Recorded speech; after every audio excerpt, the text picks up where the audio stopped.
Ben nasıl yaptım bilmiyorum. Bizden bir bakayım. Bir sana bir baktım. Onu altını yaptım lan parayı.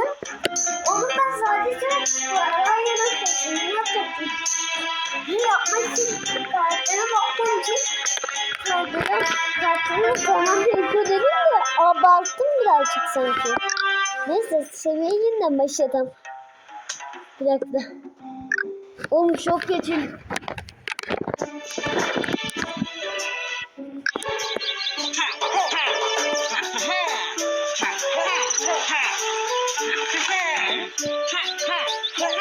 Şimdi eski hesabımı olsaydı şey katmıştım hepsine ya.